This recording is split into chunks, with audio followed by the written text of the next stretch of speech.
Hello, my friend. On today's episode, I'm speaking with Ben, and we're talking about something he's doing at his gym for the very first time, which is running a charity workout.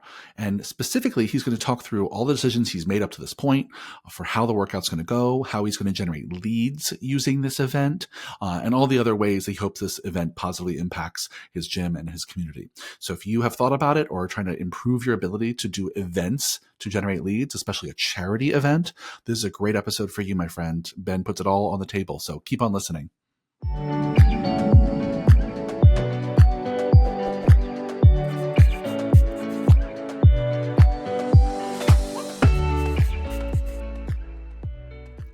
Hello, fitness business nerd. What's up? Welcome to another episode of the Business for Unicorns podcast. Before we jump into today's episode with Mr. Ben Pickard, I'm excited to announce that we're offering a brand new workshop. It's called the Trainer to CEO Workshop, and it's going to be hosted by Mr. Mark Fisher. It's Wednesday, May 7th at 11 a.m. So if you're listening to this podcast when it comes out, it's just around the corner. And here's why we're doing it. It's because a lot of people open up their gyms, and it can be a really tough transition to stop thinking like a trainer and start thinking like a business owner or a CEO. So this workshop is designed to teach you a very simple weekly system to spend the right amount of time thinking about on your business. And so you're not so distracted and stuck just working in your business every day. So we'll be covering things like how to make scorecards simple, how to make sure you're devoting the right amount of time on the right efforts for things like marketing and sales. And it's only $99. And you get access to the recording, and you'll have access to that recording for about 7 days if you can't attend live. So for $99, that's a lot of great wisdom and advice all in one place. So go to the link in the show notes to learn more and sign up. We hope to see you there. How are you, Mr. Ben? Welcome to the podcast. Thank you. I feel like it's been a while. I know you and I haven't recorded in a hot second. I think we had our Unicorn Society retreat for a while, and then I was on vacation. I went to Portugal, which was super fun. And so I really think it has been a minute. So it's good to be back on the pod with you. How's life been? Life's great. I'm glad it's spring. It's motorcycle season, and I'm the proud owner of a new motorcycle. And my wife has enrolled me into renovating. I say this with a sigh already. Renovating our. My wife has enrolled me. No, it's not that. I'm having fun. We're redoing our bathroom and closets, and I've been doing. I'm a part-time contractor in addition to regular life. You're a man of so many skills and talents and interests. You're renovating bathrooms, riding new motorcycles around, digging the dirt with big tractors. I mean, you really do it all. I try. I have a weird subset of hobbies, but I'm trying to enjoy leaning into them and not rationalizing them as much as I used to. That's amazing. Listen, you like what you like, and those are all great things to have. I like being handy. I just don't know if I have the confidence to tackle a bathroom, but Well, I know this isn't the redoing your bathroom podcast, and there's definitely some stuff. Yet. Yeah. Like, don't rip out a load bearing wall if you don't know if it's load bearing or not. Yeah. But honestly, most of it is just it's not quite this bad, but sometimes fuck around and find out. There's things that I only learn because I'm like, well, let me give that a shot, because if what I do doesn't work out, the next step is just hire somebody, which is what most people's next step is anyways. So why not have a little fun and try? Yeah. And the first shit I built was terrible, and now it's less terrible. It's really a good life lesson in learning to deal with ambiguity and uncertainty and figuring out how you navigate in those times you don't know what to do. And with YouTube at university, any question you have is probably there. And I watch a lot of YouTubes with home renovations, and there's people out there who have not much more experience than me, and they're going in. So I'm like, if they could do it, I probably should be a little more adventurous. Yeah. Well, speaking of adventurous, you're doing something you haven't done at your gym before for the very first time. So we wanted to come onto the podcast and talk about it, specifically because it's something that we've done. I did a ton at Mark Fisher Fitness over our years owning that gym. And so I have a lot of experience and thoughts on this. And this is your very first one. So why don't you tell the fine folks listening, what are you doing at your gym for the very first time? So after 10 years in business, we are finally doing our very first charity workout. And I am stoked. So there's a lesson in here. And in addition, we're going to talk about best practices to run a successful charity workout. But there's also a lesson in here of trying new things, kind of renovation thread here. And I think the reason we put it off for so long was, one, I don't really like hosting parties. I like attending some parties, but the introvert in me, I don't dislike parties. I like fun, but I'm just I'm not jazzed about oh my God, a whole bunch of people. That's not that 2 hour experience is 3 days worth of energy for me. Mm-hmm. But it's also like, it's the fear of hosting a party and nobody's going to come. Yeah. And the win here and how we got kicked off on this podcast is we're doing it. It's for Ronald McDonald House, which is close to home for my GM, Leisha. And I know some people who have benefited from that because there's a location about 45 minutes away by a like super hospital. It's the hospital you go to and the other hospitals can't figure the hospital stuff out. Yep. And we've only been advertising it for, I think, like a week. And we've already raised $2,500. Wow. Congrats. That's amazing. Just 1 week and already huge impact. And we had a couple clients already be like, this is an amazing cause. You should do this every year. It hasn't even happened yet. The only thing that client's done is give us money. Yep. And they're already like, you got to do more often. So I'm excited. Yeah, good for you. I think this is a great topic, and I'm sure we've talked about generating leads through events on this podcast many times before. But I don't know if we've ever specifically spoken to like the specific function of like a charity workout. So let's just start with the basics and tell people in real time kind of what you've been deciding. So one, how did you decide you were going to do this, and then how did you decide on like what it looks like? Yeah. So the reason we decided to do this is twofold. One, as you've said many times, but you hammered home at the retreat, and thank you. I was listening.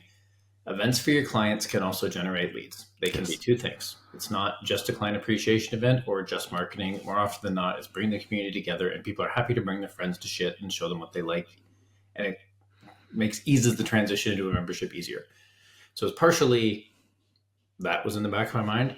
The other part of it was like, we've never done one and we wanted to do it. And the stars just aligned that it was like, let's just do Ronald McDonald House. And, oh, well, there's a McHappy Day is a specific day. Great. We're going to do it that day. Like it, Yep. Once we decided, yes, the date and time became very obvious. And we're just doing, we have 3 different time slots, but we're trying to fill one before we add the next one on a time that we're not typically open on like a Saturday or Sunday afternoon.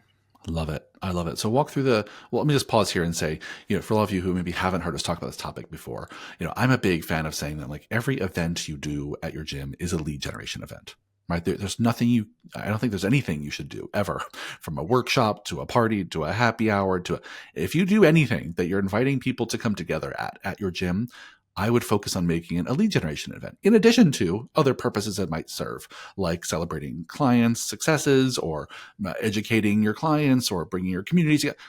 Either way, no matter what you do, I think there's some value in opening the doors wider and saying, hey, we're doing this 1 hour nutrition workshop. Come, members. It's free for all of you. And I'm going to give you 3 free passes to bring your friends, family, or coworkers. Or we're going to happy hour this Friday because it's the first nice Friday of summer. And we're going to, first drink is on us. And first drink is on us for 3 friends that you bring as well, right?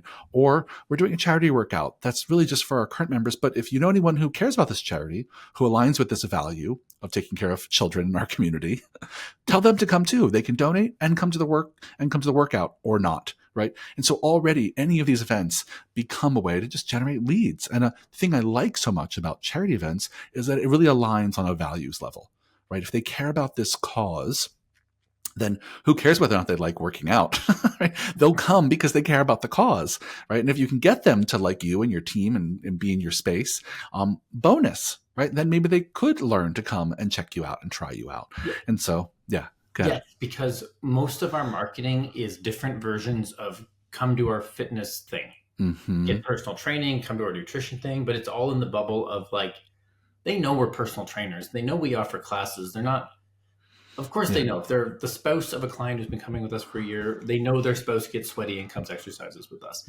But doing a charity event is like, it's a completely different value proposition. Yeah. Yes, it's a charity workout that they may or may not give a shit about the workout part, but you now get to advertise a different thing because there comes a point where just saying get fitter is falling on deaf ears until they're ready to buy. This is a different angle of attack, so to speak. Yeah, well said, my friend. It teaches your audience and the people around your members something different about you, not just that you care about fitness, but you care about other things. And I think that's fantastic. So kind of walk through the logistics that you've decided already. So how do people learn about the event, register for the event, tell you they're bringing someone to the event, kind of walk through how you're capturing all of that? Yeah, so we've kept it intentionally simple because like it's not super, our approach, I will say this, is not super scalable. So if you're on your like 50th charity workout, like you might not want to use our system, but if you've only done 1 or 2, this could probably work. Or like us, you're doing your first. So we're marketing out on all of our channels. It's going on social media. It's going to our email list, which we've got segmented of clients, former clients, and future clients, aka unconverted leads. Leisha made up little posters. She's going out to give to others local businesses. We've asked friends who own businesses for door prizes to try to get more people to come and donate. You could win a thing. We've even reached out to some like kind of corporate sponsors. So a big company in town donating $1,000, which is awesome.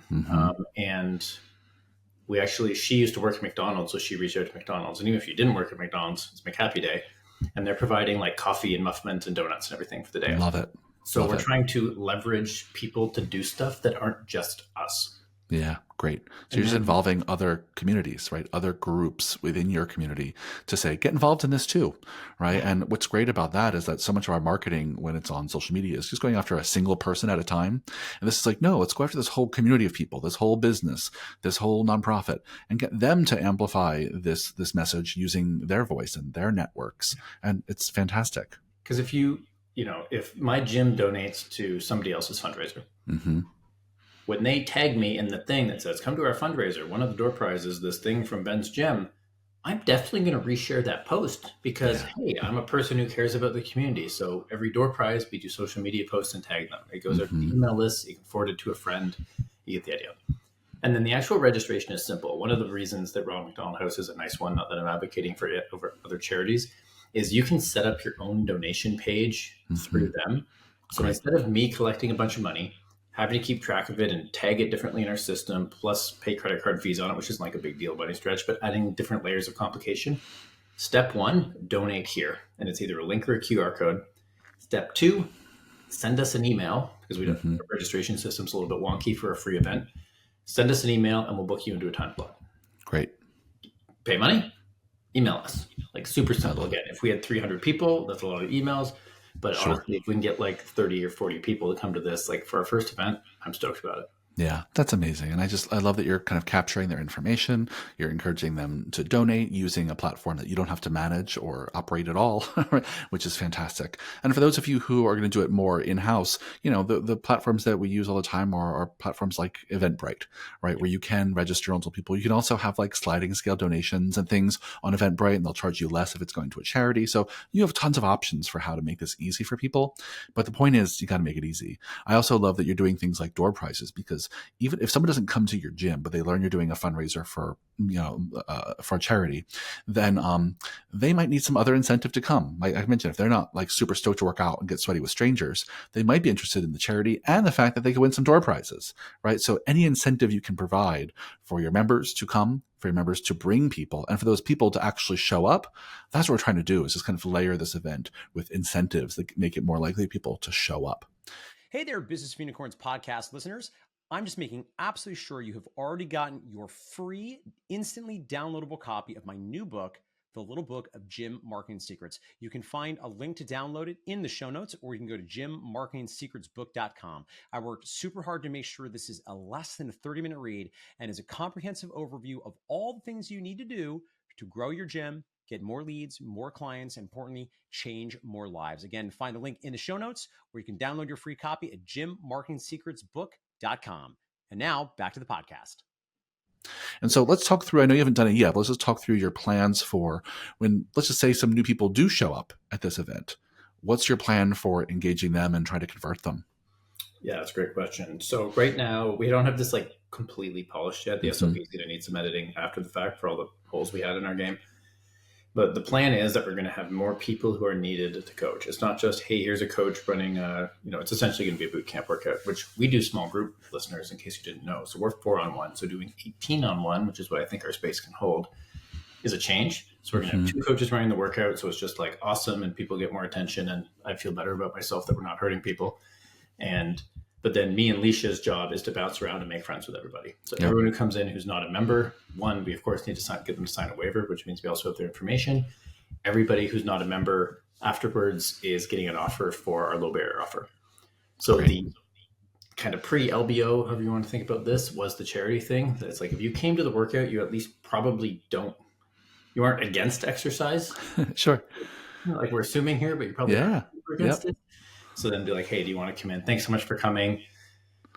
because you supported this local charity, we'd like to offer you this thing, insert LBO here. Yep. So mine and Lisa's job is just bounce around and like build rapport and connection with people. And That's that's great. part of the reason we capped it at 18, that like, even if 50% of the people in that session aren't members, the two of us can probably chat with like 9 people pretty easily. Totally. Bribe them with coffee and donuts. So they might want to like stay around and hang out for a few minutes afterwards. Like, oh my God, how'd you like the workout? How'd you hear about us? All of that. Great. I love it. There's so much about that I think, all of you listening should be writing down, right? Is making sure you capture their information so you have their name, phone number, and email. And even if you don't get to connect with them, you have their contact information. You can follow up. That someone's trying to get to know them and make friends and engage with them throughout the event, which is important. And that you have a follow-up plan that after that event, they're going to get email, phone calls, text, some version of maybe all 3 that offers them some way to come and try you again. And I think for most of you, just offering, if you have one, you should, your low barrier offer is a great way to go. You can even offer like a slightly discounted version of our low barrier offer. Hey, normally you get 3 visits for $99, but we're going to give you it for $49 as a way of saying thank you for showing up at our charity event, right? Anything at all that says thank you, here's a thank you gift, so that when you reach out afterwards, it's not really reaching out with an ask, it's reaching out with an offer, with like here, we're giving you this special discount. We're giving you a free opportunity to return or 3 free visits to come back. And it's just a nice way to say thanks for contributing to this fundraising event.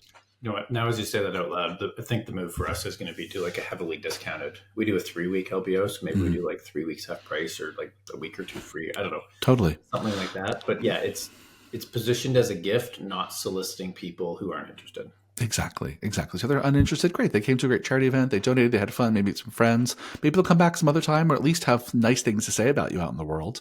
Or they're looking for a gym and this was a great chance to come and check you out. And they're going to come and check you out again because you offered them a really cheap or free way to return. And I think that's really the name of the game.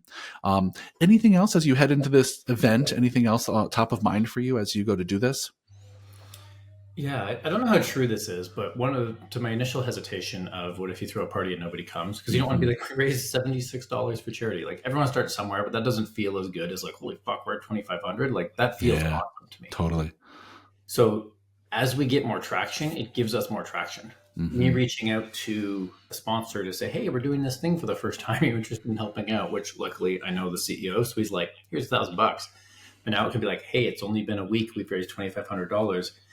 It's more magnetic. It makes people want to come. It's like in college, someone's like having a party and like, hey, Michael, you going to that person's party? And you're like, yeah, I'm going. Are you going to go? Yeah, I'm going to go now. Hey, I'm going to the party. Do you want to come too? It's got this like crowd effect that it turns into like the biggest kegger ever. Yeah. And I know that's kind of like not quite a perfect analogy, but as we start to get traction, I think we can now be like, hey, we've already raised $2,500 and we've got 6 different sponsors, plus McDonald's is doing it. Interested in participating. Now it's like, oh, this seems legit. Yeah. Well, I think you're hitting your head. You're hitting on a point that's really important. I think some of you listening might know I used to work in fundraising. I used to work in the nonprofit space and was involved in fundraising a lot. And there's this very well known phenomenon in fundraising that you need to get some early adopters because no one wants to be first. Right. No one's going to make the first donation or want to be first at the party. Like there's an awkwardness to having no one coming to having the first few come. But then once you have the first few people who have RSVP'd and are coming and or donations rolling in, then it switches from like, oh, I don't want to be first. Is this going to be a flop to everyone has FOMO. Right. It switches from like, oh, no one's going first to like, oh, crap, people are going. Well, then I got to go. Right. And there's this swing that happens once you start to get some momentum in registration and donations. And so that's why you see a lot of apps these days that are party RSVP apps. You actually can't see who's coming until you put in your RSVP because they know people want to know if anyone else is coming. And then once you see people are coming, then you're going to be more likely to say yes. So they really have tempted you with this like FOMO effect. I think that it's great. And so many nonprofits out there, even when you do in-person fundraising, like I used to do like these big galas every year for one group that I worked with, we would have people in the audience when we were doing like live bidding. We would have plants in the audience. We would have a few people that were artificially planted in the audience to go first to build that momentum. And so I think, the fact that you could reach out to some members and or local business owner friends and say, hey, give me some donations to get this thing started, I think is really pretty key strategy. And you did that without even doing this before. You knew that was going to be important. Yeah, I'm fortunate to be able to stand on the shoulders of giants with this, such as yourself, where like, I don't know who said it, probably you, but like, I said many times to Alicia, like, we don't need to do this all ourselves. Yeah. We need to be the tip of the spear. But like if McDonald's says no to coffee, the local coffee shop probably will. We were going to get like a pizza truck at one point, but they couldn't get some sort of permit thing that didn't work out. Like there's people who are going to do stuff. All we need to do is have a physical space, which gyms have typically a lot of compared to a lot of businesses. Yep. And run a workout and say it's happening and just organize the thing. Beyond that, there's a avalanche. Yeah, there's a whole village out there of people who want to come and participate. You just got to invite them. Yeah. Yeah. Good for you, my friend. Well, this is we'll have to have when you're back on the podcast again next, maybe we'll do a follow-up of like what the results were, lessons learned, etc. But I think this is a great start to the conversation for what this is going to look like. So thanks for coming to share your like in progress project. I think it's useful for people to hear. Yeah, I'm pumped. I've honestly never been I haven't found a charity that's like super close to my heart. I swear I'm not like Scrooge McDuck over here. We do lots of other, like literally if anyone asks us for a donation, we always will donate something worth $500. We've got to go to for this. Like the policy is we say yes to everything. Yep. Because it always just works out. And if it raises money for even a cause I'm not like as close to my heart, it's like, still a good cause. But I'm really excited about the community aspect of this because I feel like the community's struggled in COVID and it started to gel back together. And we had a really awesome awards night thing that I talked about on the podcast. This is like the next thing. And there's something here that like once I got over the static friction of throwing a party, essentially, I'm now like, how do we make this even fucking better? So I'm feeling really good. I feel really pumped about it. More excited than I thought I'd be. Yeah, well, good. I mean, communities need and want shared goals. And so giving them the shared goal of raising money for this charity really lights a lot of people on fire, including you, which is great to see. If my introverted self can get on board, anyone can do this. I love it. Awesome. Well, thanks for sharing, my friend. This was super helpful, and I really appreciate you coming on and talking about it. Dear listeners, if you want to get into that new workshop, the Trainer to CEO workshop, again, it's with Mr. Mark Fisher, Wednesday, May 7th at 11 o'clock Eastern. It's only $99. Go into the show notes down below to learn more and sign up, and I'll see you on the next one. Bye, Ben. Thank you. See ya.